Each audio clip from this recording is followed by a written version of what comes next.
Hello everyone, and thank you so much for joining us in our series of Nissai Principles webinars. This is the first one, a parent's point of view.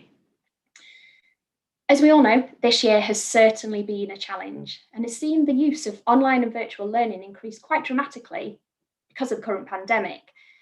For many teachers, this has actually been a completely new way of teaching, and for students, a completely brand new way of learning. But for Nissai, we've actually been delivering online quality assured courses for nearly 25 years. And we've actually developed an education pathway that doesn't just support the academic progress of each of our students, but actually encourages the development of those transferable skills that are actually the foundations for further education, work, and just life in general.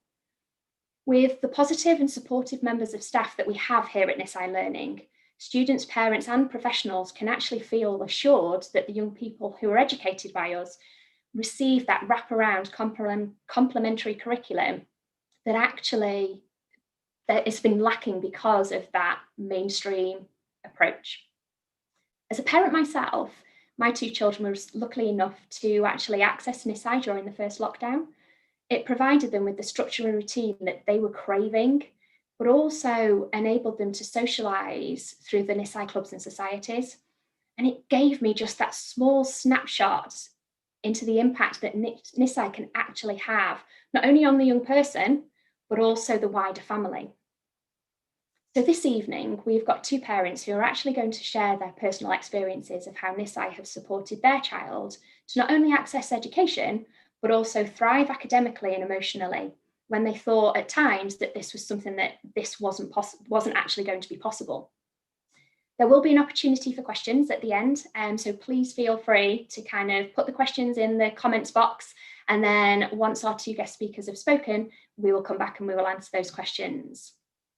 Before I pass you on to our first speaker, Emma, we're going to show you a brief video clip which actually shows the impact that Nissai has actually had on one of our learners.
So now I'm going to pass you over to our first speaker of this evening, and this is Emma Johnson. So thank you, Emma, over to you.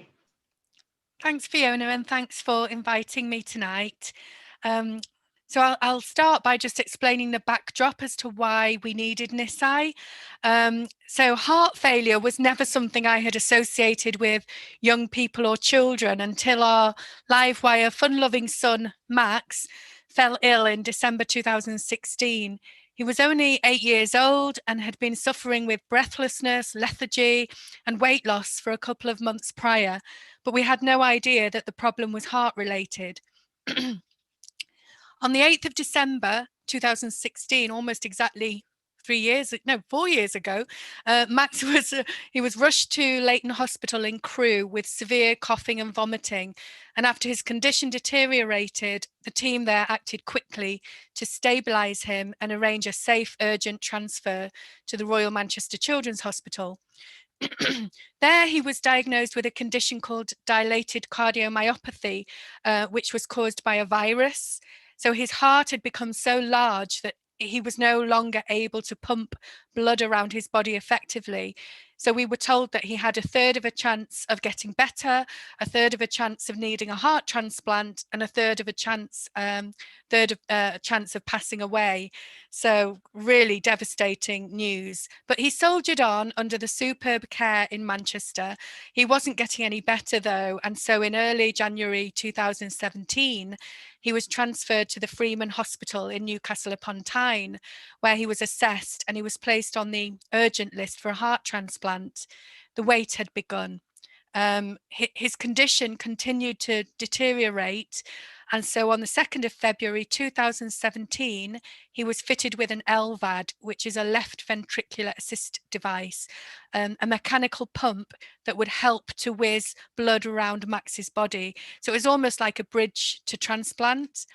We were quite daunted at the prospect of managing the complexity of the pump, but the amazing staff at the Freeman reassured us and trained us about how the pump operated.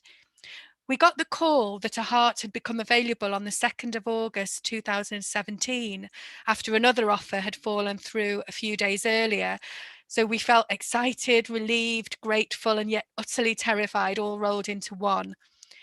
We came home to Cheshire after 245 days in hospital in mid-September, and Max went back to primary school in January 2018. It was decided that Max should stay back a year because he had missed a whole year of school. And this was fine initially, but when his old peers moved on to high school without him, Max became quite low in mood.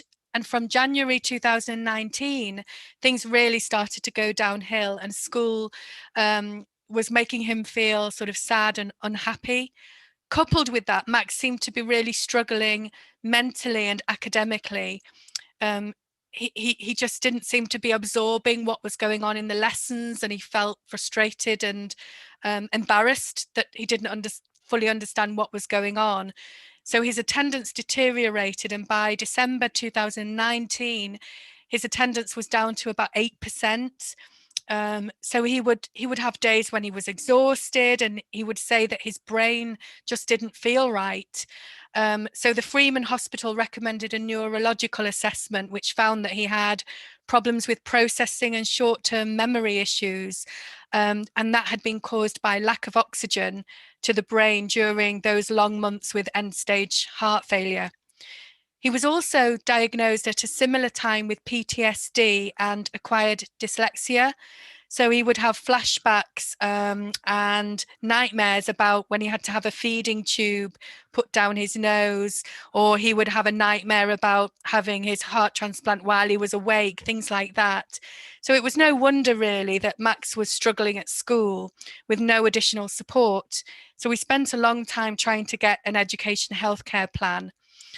By December 2019, we all felt as a family at rock bottom. We felt helpless, misunderstood, and with wider family and teachers at primary school not really understanding our situation. You'd hear comments like, just send him in, as if we were being soft as parents. But Max's needs were very complex, a mixture of physical, cognitive, medical, and psychological. But the disability was invisible in some ways, because to look at him, he looked completely healthy from the outside. He would also suffer side effects from the anti-rejection medication, such as headaches, tiredness, tummy aches, and sleeping problems. So we became increasingly isolated and withdrawn as a family, and really frustrated. And Max became more and more depressed. And of course, that has a knock-on effect on the whole family, as he became upset because he had no education to speak of and no sense of purpose. We also felt guilty because we both had full-time jobs, and so couldn't really just take on the job of teaching him ourselves. We didn't really feel qualified, and it became extremely stressful as we felt that Max was slipping through the net and getting no education. In January 2020, we discovered Nisai. Emma Walker, Fiona's colleague, was absolutely fantastic. She talked us through how it could help Max, and we decided to give it a go. So Max, he did science, maths, ICT, and English from January this year to July this year. And it really helped to turn things around quite rapidly. So we found that lessons were a manageable length for Max, and also very small class sizes. And Nissai helped Max to establish, as Fiona had said, a real structured routine and a sense of purpose to each day, which had been missing for so long. And he also felt safe and secure in his own home, given all the psychological issues he was having. One of the great things about Nisai was that he was assigned a form tutor who was able to watch over his progress, encourage him, and boost his confidence. So Max's competitive side also quite enjoyed the house system. And Nisai also picked Students of the Week. And I'll never forget Max's smile when he won that accolade. He was absolutely thrilled to bits. And his form tutor said in one of his reports, as Max's form tutor, it's great to read a lovely report. He has been an asset to his classes this term, and he has built in confidence, in particular when using his microphone to speak. Max has received some excellent feedback on assignments, which is fantastic to see. So we really things started to make a difference relatively quickly. Max also took advantage of the clubs and societies which were on offer, and this involvement helped him with building friendships and using his sense of humour with peers. It gave Max a real sense of belonging, which had been missing when he was absent from school. We really, really valued the termly reports because they were so bespoke. There was none of that copying and pasting that you sometimes sense from school reports. They were totally bespoke. And when I would read out the reports to Max from teachers about his progress, you could see the pride and joy in Max's face. He would glow with happiness. And for us to witness that was a joy to behold, especially after all the long-term difficulties that we had faced as a whole family. So just some snippets from his report are things like, which show how supportive Nissai teachers were. If Max would like extra support to complete assignments, our homework club runs drop-in sessions which Max is welcome to attend. Another snippet, Max has made a fantastic start to the course. He is polite, hard-working, and has an excellent attitude to learning. He is engaging with the course material and has already forged positive relationships with his peers. And then this snippet is quite telling because Max would still sometimes feel unwell, even in Nissai classes. So the teacher said, in class, Max sometimes has had to take breaks where he has felt unwell, which I fully understand. If at any time this is the case, I don't want him to worry about work. However, the work he has produced has been very good. So well done, Max. This was very different to the attitude we'd faced at primary school, where I remember Max coming home upset one day because he'd been feeling exhausted in class, and he'd said to his teacher how tired he felt. And the response was, yes, Max, we're all tired. And it was like, well, so you can imagine the frustration and the feeling of not his needs just simply not being understood. And a final snippet, Max created a PowerPoint about his hobbies and interests and was happy to share this with the class. It was lovely that he felt comfortable and confident enough to do this. The group were very supportive of Max and asked him questions at the end based on the slides. So you can imagine the effect on Max's self-esteem, going from feeling completely overwhelmed in a large class with no support to suddenly having that small class support and encouragement. So these detailed, thorough and bespoke reports really encouraged Max and built his confidence. And yeah, as I say, we would read them out to him and he would glow with pride, which was a huge difference to the little boy who would say things like, I'm dumb, or I don't have a future, or I'll end up living on the streets, which is the sorts of phrases he was saying before Nisai. In terms of the platform itself, it's really clever because it allows children to contribute publicly in front of their peers, but also private messaging is available. So Max could send a private message to his tutor, for example, if he was feeling fragile on occasions and just wanted to listen quietly, or if he needed to go to the toilet. And we were actually quite humbled by how caring and empathetic the teachers were, that they're so well recruited for this kind of provision. And they could manage the class, and they're good at managing young people in the same class, but all who have different needs. And they'll listen if there are any issues. So, for example, at one point, Max was getting frustrated because he felt his brain wouldn't work quickly enough, so he couldn't answer questions quickly enough. But this was resolved as pupils were then asked to submit answers in private chat. So it helped Max so he could answer in his own time at his own pace without the pressure of feeling he had to be as quick as everybody else in the class. So we were quite impressed with how this was handled. And actually the speed of response of Nissai generally, we were always impressed with. So whether it be a technical issue or whether it was asking for advice, the speed of response was fantastic. You really couldn't fault it.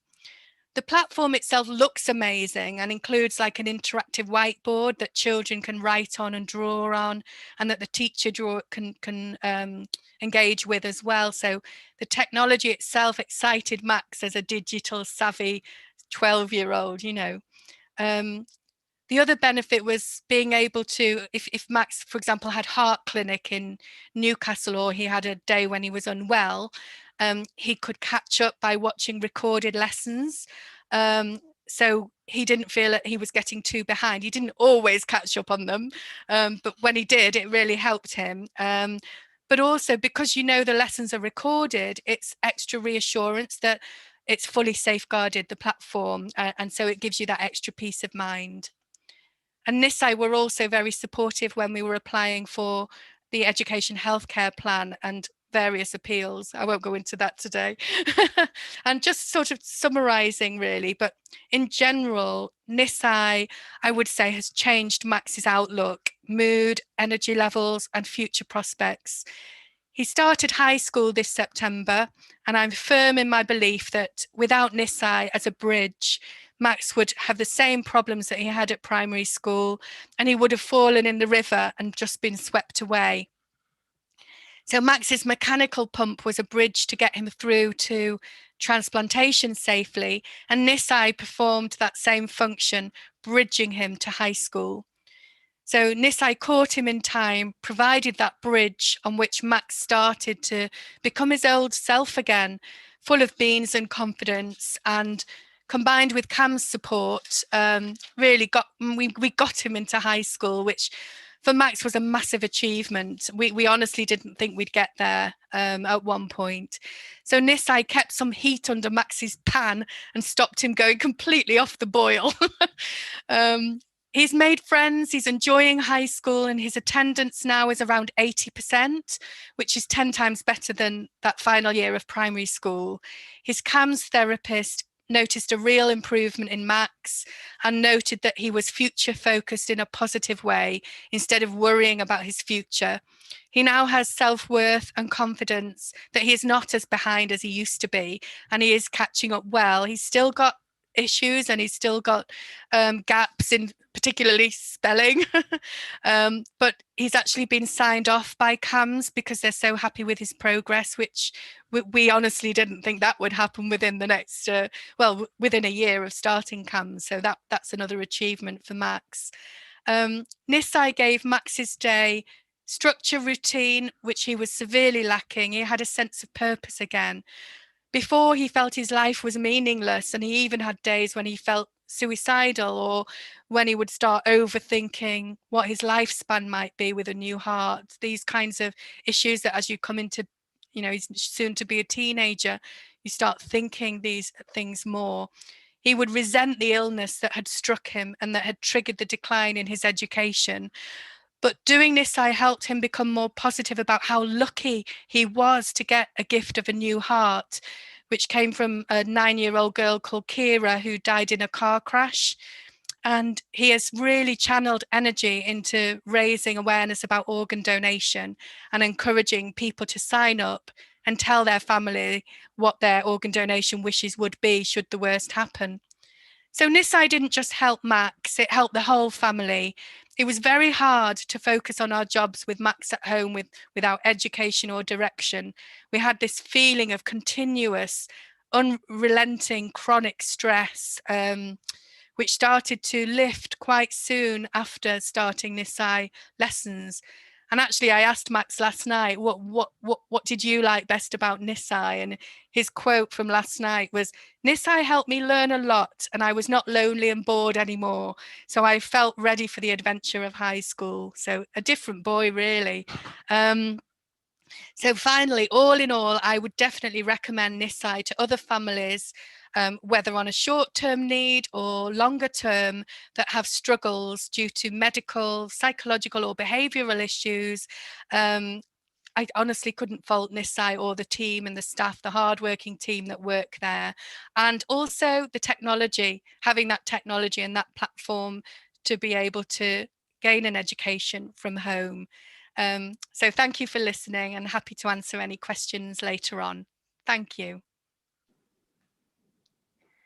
Thank you so much, Emma, for that. It's lovely to hear the change in Max from actually where he started, the young boy that who he was when he started Nisai, and actually listen to where he is now and the difference that it's made to him. And actually, I think the key thing for me is that he feels that sense of purpose now, which is so powerful, and feels that there is that light at the end of the tunnel for him, that he isn't silly, he can understand things. He just needed that stepping stone, really, that safety net underneath him at that time that he needed it the most.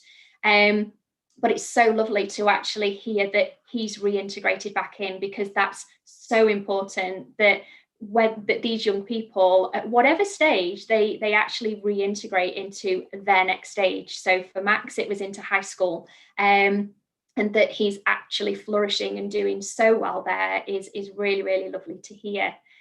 So thank you for sharing that with us. Now I'm going to pass over to Mark McBride, another parent who actually his son is still studying with Nisai. So it will be great to hear from Mark. So thank you very much, Mark. Thank you.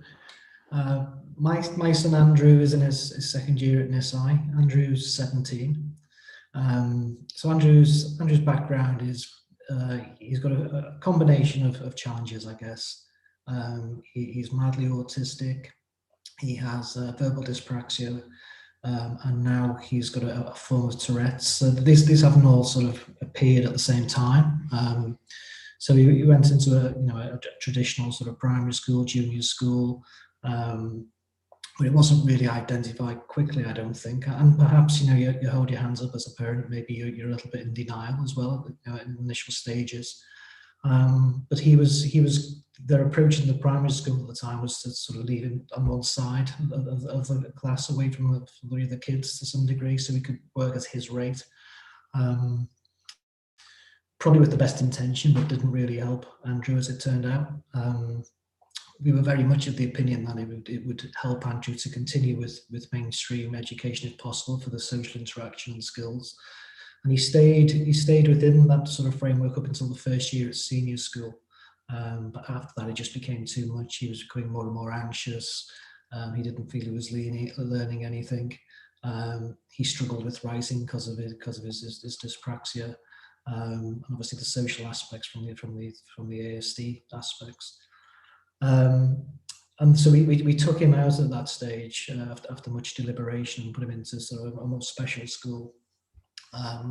But the problems then, as he started to develop, he has absence seizures, so he basically looks like he's frozen. He can't take any information in for a period of time, and these are fairly random when they emerge. So he could be attending a class, but he may not actually learn anything. So he ticked a box that he was there, but he'd come away and not ever learned anything. And I think he was becoming more frustrated, more aware that people may be looking at him when he's having these seizures.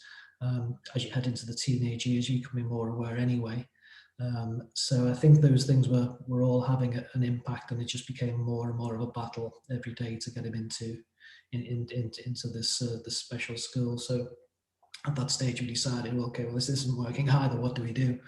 And it can be really, demoralising as a parent, but even more so for the child, I think, who starts to doubt themselves. He's got a younger brother who's less than 2 years younger, who's in mainstream, who's coping fine. So that, I think there's also that type of thing that doesn't help your own self-esteem.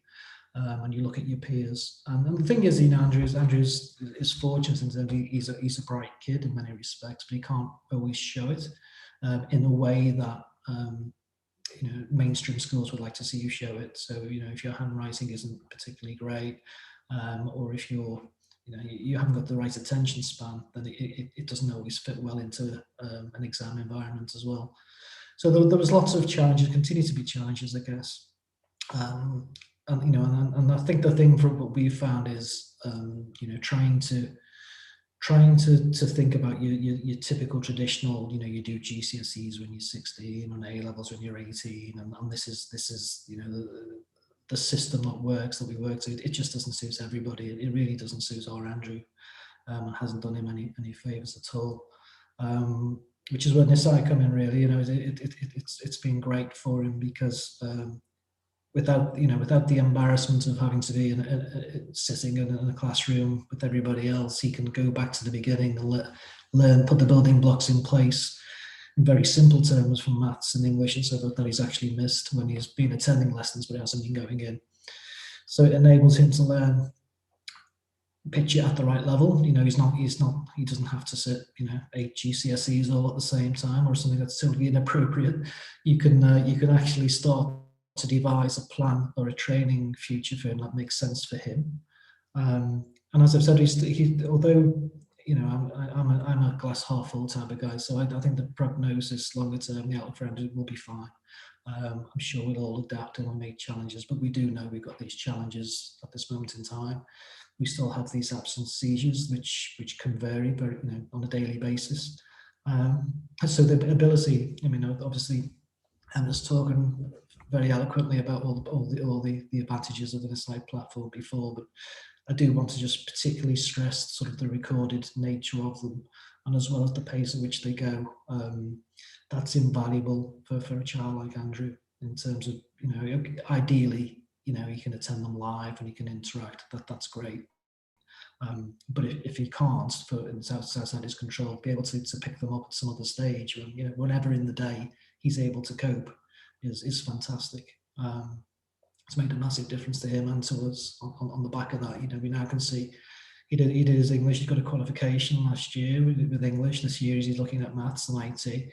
What we're definitely not doing is putting too much pressure on targets in terms of you've got to do this by this age. It's step by step. As long as we continue to see progression, then we don't care how long it takes. Because at the moment he doesn't cope with pressure or the anxiety of that. As I say, you go through a lot of changes anyway when you're a teenager, as I'm sure we all remember ourselves. So if you do look, a little bit different, that's only heightened in these ages. So we're conscious that's in the background, but we do see him, maturing and so forth. And this size is a valuable contributor to his overall development in that respect, and support they provide. So I actually only see a greater use of Nisai going forward. I think we were conscious he's tapping into some of the benefits now, but there's a lot more available that they're there to provide when Andrew's available or ready to do it. But everything's going in the right direction, and we're more than happy with the service we're being provided with. It's made a big difference. Lovely. Thank you so much, Mark, for that. And it's great to see it from a different point of view, really, seeing Max having reintegrated into his education, but actually Andrew still very much accessing his education through Nissai. And as you've said, achieving his English last year and moving on to his maths and his IT this year. And as you've said, it's great because I think society and the education system at the moment, there's round holes and they try and get these young people to be round pegs and fitting them into these holes, and actually they don't. They come in all different shapes and sizes, and so they need something a little bit different. So it's great to see that actually Andrew's found the place at this point in time in his education journey that fits his needs.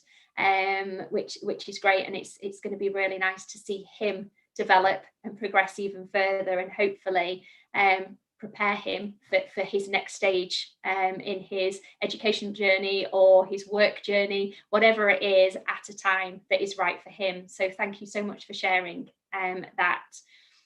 So we have had some questions that have kind of, some have been put on the YouTube. Please feel free, if anybody does have any questions that they would like to ask myself or one of our speakers, please feel free to pop those into the comment box, and we will do our very, very best to ask them and answer them for you. So the first one, are the lessons recorded for an ME sufferer who functions best late in the afternoon? So in short, yes. I know Mark kind of mentioned it, and it's very beneficial to Andrew.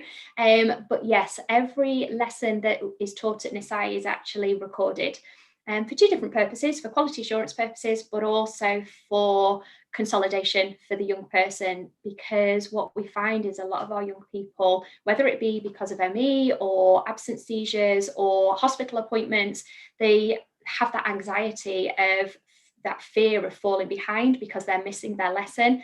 So actually we take that completely away, and they can access that at a time that's convenient to them. It's also really, really good that if they haven't quite understood a concept, then they can actually go back and watch that recording again to recap and revise and go over that.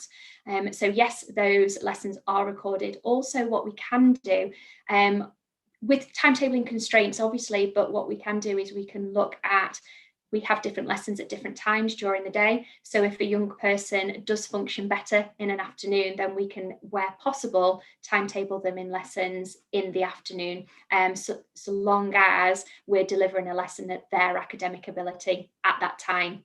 But we will try and be as flexible as we possibly can. Another question. Can the student contact a tutor via email for further explanation of more difficult concepts? Yes, absolutely. So as Emma mentioned, all our students on long-term programs are actually given a form tutor, and that form tutor will check in, will check attendance, will check progress, the assignments that may be set, and if the assignments are being submitted or if they're not, to support the young person with that. But also each young person has the email address of their teacher, class teacher as well. So they can email them, they can ask for further support. We can provide feedback on all assignments that are submitted and support that way.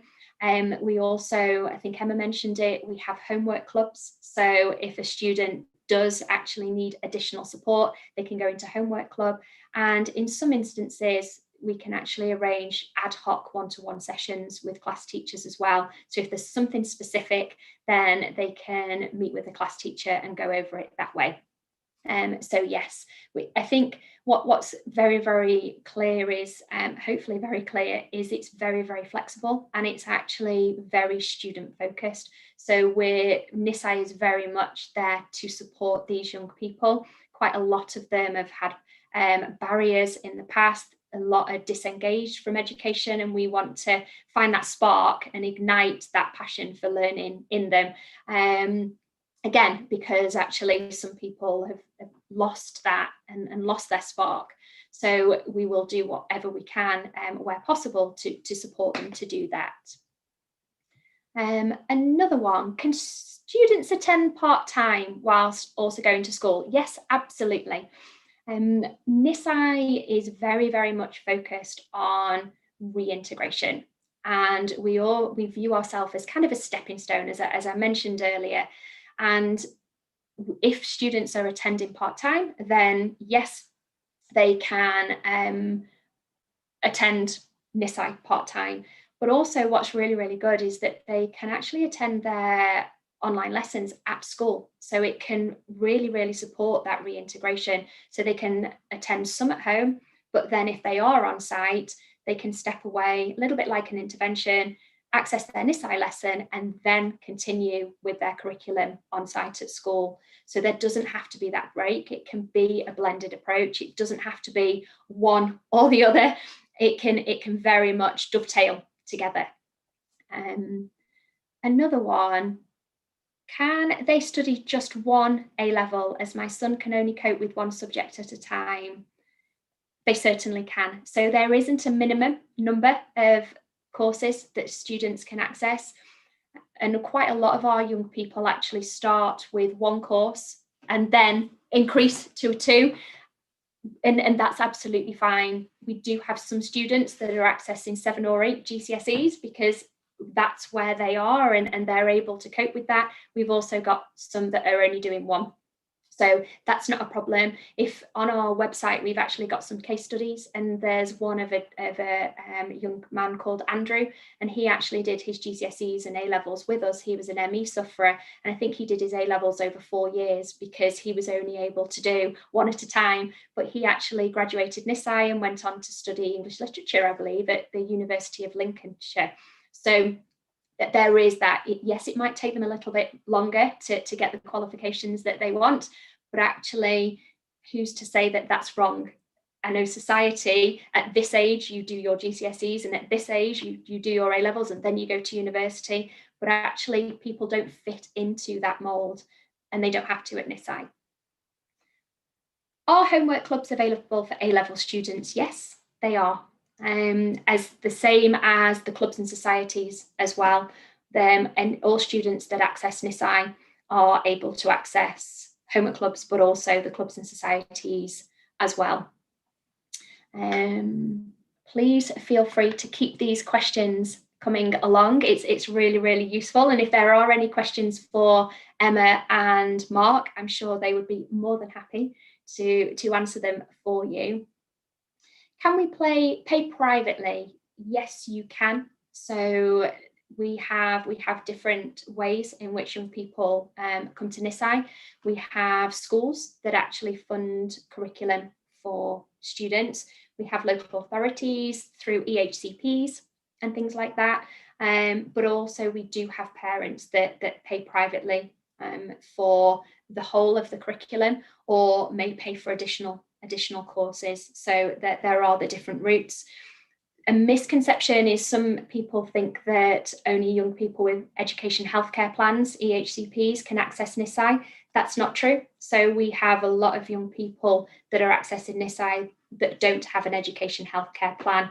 So if they don't, that's absolutely fine.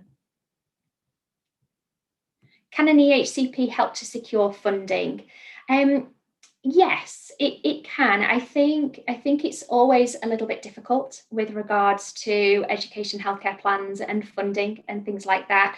I think what's really, really important is demonstrating that the provision that possibly parents are requesting actually matches and meets the needs of the young person. So I think I know with regards to education healthcare plans, it's about making sure that young people are following an education pathway where they are progressing. I know there's a lot of kind of questions about, is academic the only way to demonstrate progress? It isn't. There's the soft skills, it's developing them as a holistic young person as well.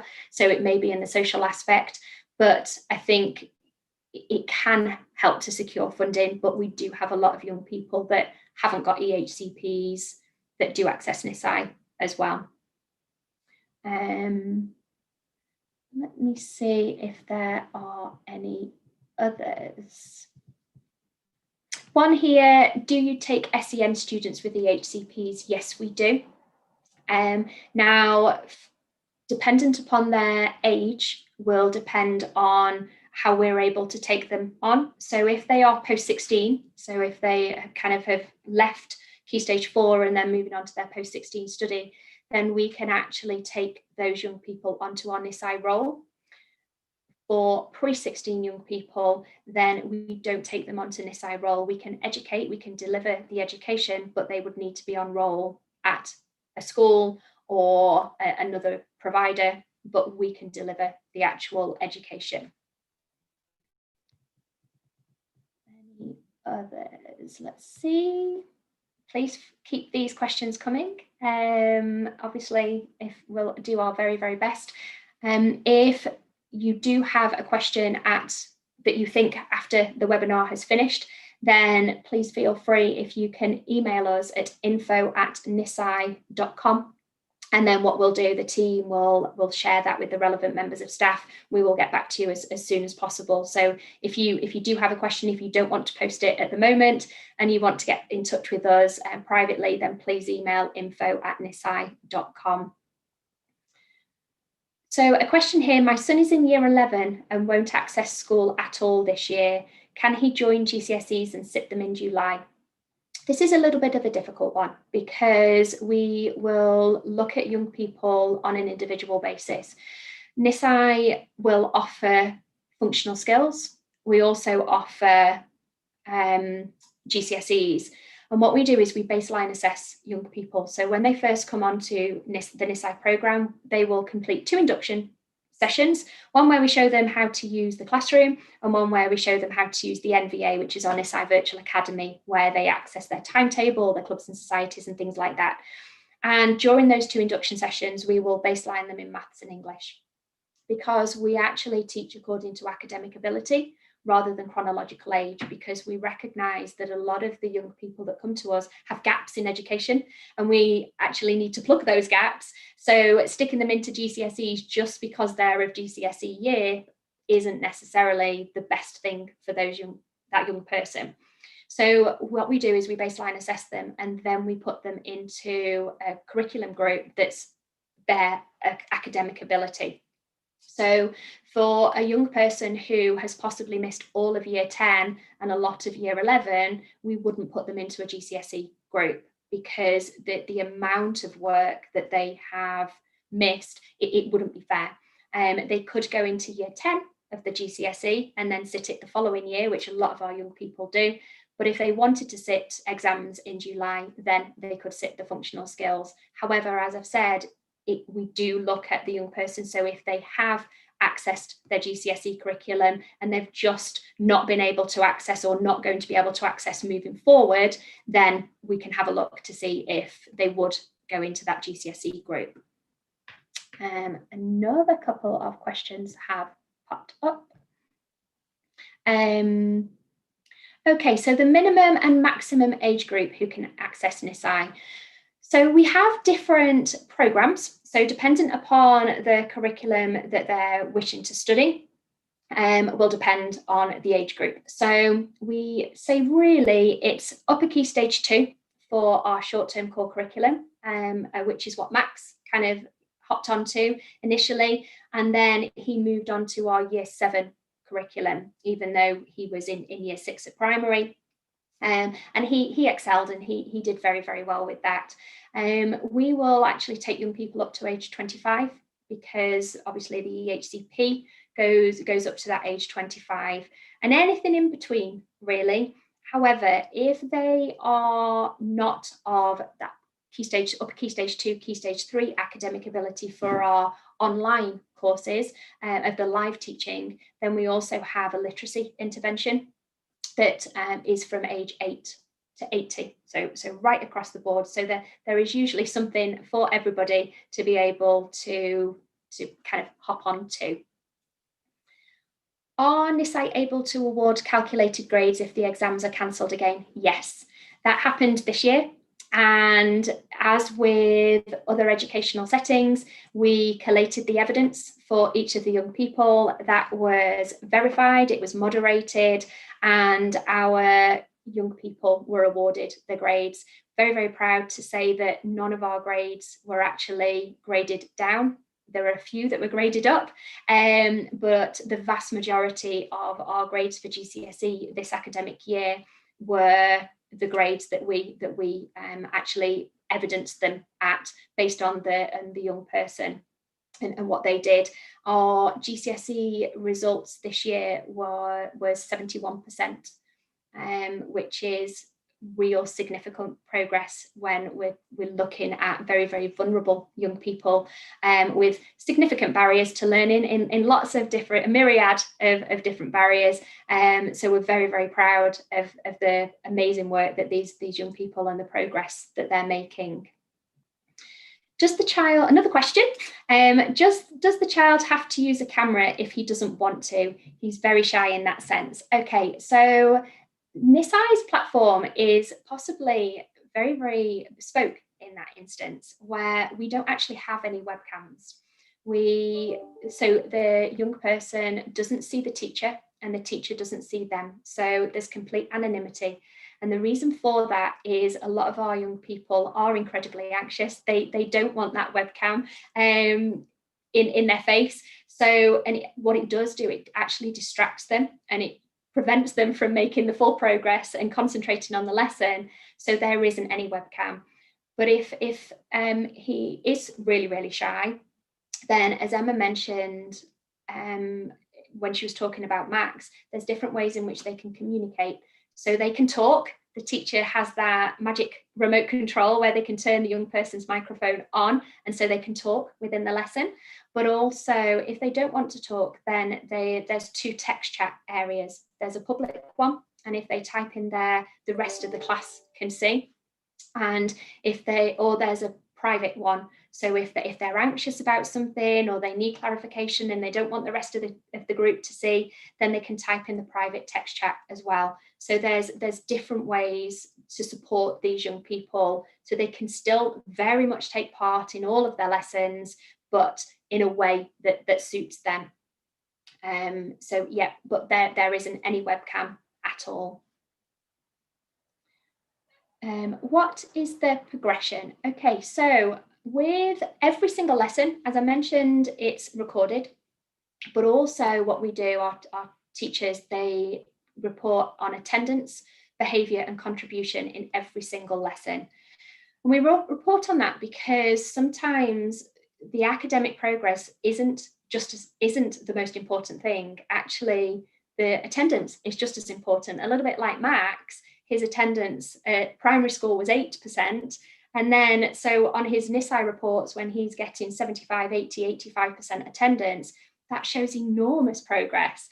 And coupled with that comes the academic, because if they're there, they're engaging, then obviously that academic progress is going to be there. What the teachers also do, they have full schemes of work with learning objectives, so they can report on the progress to those learning objectives. They have students are set assignments every week for each of the subjects that they access, which are marked, and feedback is given as well. But also they have key assessment points at different points during the academic year. And also we do termly reporting. And we feel that it's so vital that everybody that's kind of responsible and working with the young person, whether that be parents, whether it be school, whether it be other professionals, they've got that overview of how each young person is doing and the progress that they're making and the barriers that they're facing and the concepts that they've not really grasped, because then it's going to support that young person. So it's that there's a lot of tracking, there's a lot of progress tracking to support that young person to make as much progress as possible. How would you apply to Nissai? Okay, so initially you can contact us either through the website. You can go onto our website and there's a live chat box, and one of the team would pick up those inquiries that way. Or as I mentioned, you can email info@nissai.com and it will be kind of fielded to the relevant member of staff to deal with that. And it would be an initial discussion. We would go over kind of the curriculum that we offer, and then we can take conversations from there. So either through the website or telephone number, you're very welcome to kind of give us a call as well and discuss any inquiries or applications that you'd like to make, or via email as well. So I think for the moment, unless there are any other questions that are popping through, if any do come up that I haven't answered, then we will obviously, we can get in touch with you and answer them directly for you if there are any that we've missed. But if there aren't any more, I would like to say thank you very much for your time, for logging in. It's very much appreciated. A huge thank you to Mark and Emma for sharing your experiences. It's lovely to hear the impact that I think, oh, sorry, another question. What's the progression? I was thinking longer term, i.e. further education, i.e. uni, employment, etc. Oh, apologies. I'm so sorry. I misunderstood the question. So what we will do is within Nisai, we are focused about that next step. And we do have careers advice and guidance teams as part of Nisai. So young people can actually have careers catch-ups, careers interviews with our team to look at those next steps. We do look at actually how the young person is doing, what their aspiration is. We have a document that looks at their future aspirations, their goals, so that we can kind of channel their progress that way and support them. The team, the customer and student support team, they will help them kind of look at pathways. So if they want to be a paramedic, sort of what they need to do, where they could go to achieve that. So it's about providing them with the tools, because what we recognize is if young people aren't attending school full time, aren't attending college full time, those careers and that support mechanism around them, they miss out on that. So we fill that in. But we have a lot of young people that successfully either move on to college, move on to university or employment. How do I see how my child is progressing? Do I have to ask all their teachers? No, you don't. So both Mark and Emma will be aware of our Nissai platform. So our Nissai platform, there's kind of 3 elements to it, to be fair. The first one is for the students themselves, so that they can see where their assignments, the progress that they're making. Then we also have a parent and carer platform where it's a live system. You can log in 24 hours a day, 7 days a week, if you so wish, if you have the time, where you can actually see the assignments that your child has been set, the marks that they've got, the assignments that haven't been completed, and the date that they were due in or are due in. So you can access that through the platform. It's very, very simple to access. You would be given a unique username and password where you can log in and see that. That's also where the reports are put as well. So the termly reports, they're uploaded onto your parent carer portal, and you can access it that way. So it's complete transparency, because what's really, really important is that everybody knows how the young person is doing, so that they can get as much support as they possibly can. Okay, so I think that's all for now. So thank you very, very much for attending our first Nissai Principles webinar from a parent point of view. Huge thank you to Emma and Mark for sharing your stories. It's very, very much appreciated. And I hope that everybody stays safe. And if you do want any further information, then please either go to the website, the number is on there to give us a call, or email us at info@nissai.com. Thank you very much and have a good evening.